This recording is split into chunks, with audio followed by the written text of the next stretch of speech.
우리 50대, 60대 여성분들 중 나이가 들수록 불면증에 시달리고 잠을 잘 못 잔다는 분들이 계세요. 또 누구를 만나는 것이 마음이 불편하고 길게 대화를 잘 이어가기가 힘들다는 분들도 계시고요. 이게 어떻게 보면 지금까지 열심히 살아온 후유증으로 마음이나 감정의 어떤 부분이 고장이 나서 생기는 문제라고 해요. 이런 증상이 크고 작음의 차이는 있지 대부분 50대, 60대가 되면 겪게 되는 문제라고 하는데요.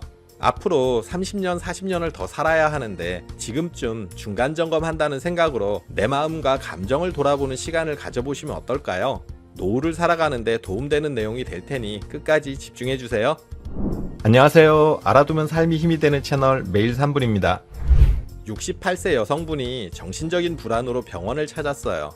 이 여성분은 20여 년 전에 남편과 이혼하고 혼자 살고 있는데요. 자녀들과도 만날 때마다 자주 다투게 되는 바람에 최근에는 자녀들과도 보지 않고 혼자서 지낸다고 해요. 그런데 이 여성분은 진료 중에도 의사의 얘기는 거의 듣지 않고 본인의 얘기만 일방적으로 하고 사소한 얘기에도 쉽게 짜증을 내고 굉장히 예민하게 반응했다고 해요. 치료 과정을 잘 받아들이지 못한 것은 물론이고요. 또 다른 60대 환자도 불면증으로 고생을 많이 한다고 하는데요. 진료 중에는 눈을 제대로 뜨지 못하기도 하고요. 눈을 뜨고 있다고 해도 대화에 집중하지 못하는데요. 밤에 도통 잠을 못 자니 수면 부족으로 늘 만성 피로에 시달리는 거죠.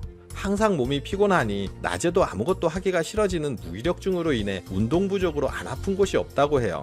위에 두 환자분들의 경우 모두 노년기 우울증인데요. 노년이 되면 많은 분들이 현재에 집중하지 못하고 대화를 이어가다가도 어느 순간 이야기가 다른 곳으로 빠지곤 하는데요. 이것은 나이가 들수록 감정지능이 떨어지기 때문이에요.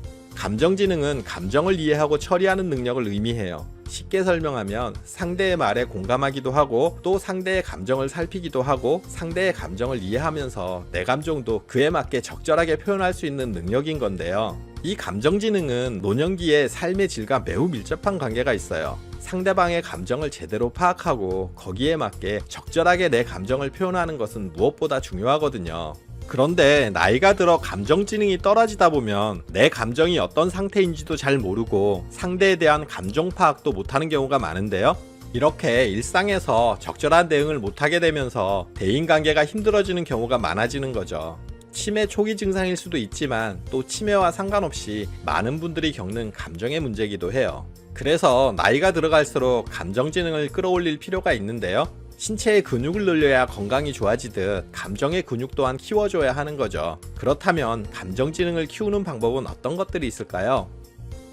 감정지능을 키우는 방법 첫 번째, 항상 배우는 자세를 갖자. 나이가 들어갈수록 무언가를 배운다는 것은 쉽지 않죠. 꼭 대단한 기술이나 학업 등을 배우는 것만이 배우는 것은 아니고요. 다른 사람의 말을 듣고 공감하고 거기에 맞게 자신의 부족한 부분을 개선하는 것 또한 배움이에요. 그런데 나이가 들수록 남의 말을 잘 안 듣게 된다고 해요. 자신의 살아온 날들의 경험과 굳어진 사고로 인해 더 이상 다른 사람의 말에 쉽게 공감하거나 바뀌거나 하지 않는다는 거죠. 그런데 이런 자세를 고치려 노력하고 언제나 누구에게나 배우려는 자세를 갖춰야 감성지능을 키울 수 있어요. 자기보다 어린 사람의 말이라도 타당하다면 듣고 배우는 마음을 가져야 하고요. 그리고 늘 자신의 생각이 틀릴 수 있음을 인정하고 다른 의견도 듣고 경청할 수 있는 열린 마음을 가져야 해요. 그리고 실제로 기술이나 취미활동 등 새로운 것을 배우는 활동도 매우 효과적인 감성지능을 키우는 방법이에요. 자격증에 도전해보셔도 좋고요. 외국어나 악기, 그림, 공예 등 새로운 분야에 도전해보세요. 젊어서 하고 싶었는데 못해본 것이 있다면 지금이 도전하기 가장 좋은 나이예요. 도전하시면 삶의 활력도 찾게 되고 감성도 풍부해질 거예요. 감성지능을 키우는 방법 두 번째, 일상에서 나눔을 생활화하자. 무언가를 나눈다고 하면 대부분의 사람들이 전 나눌 만큼 여유롭지가 않은데요 라고 당장 자신도 먹고 살기 힘들다고 얘기하시는 경우가 많아요.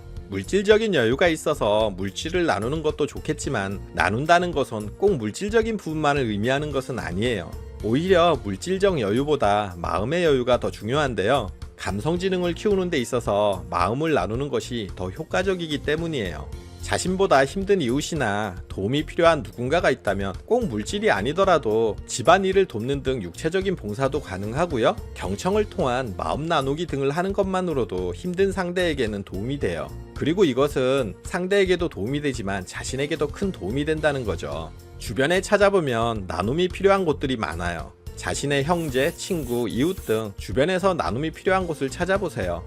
또 지자체마다 이런 봉사활동의 기회를 마련하고 있어요. 인터넷 카페나 밴드 등을 찾아보셔도 지역마다 이런 모임들이 있고요. 또 종교가 있으신 분들은 그런 곳에서도 나눔이 가능해요. 자신이 나누고자 마음만 먹는다면 주변에 나눔을 할 기회는 얼마든지 있거든요.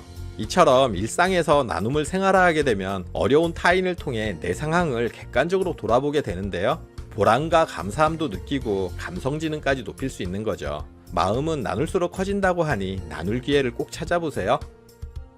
감성지능을 키우는 방법 세 번째, 숙면을 취하자. 앞에서 말씀드린 한자의 예시처럼 잠을 잘 못 잘 경우 감정적인 문제들이 생기기 쉬운데요. 밤에 잠을 잘 못 자는 이유는 무엇일까요? 바로 온갖 잡생각이 머릿속에 가득하기 때문이에요.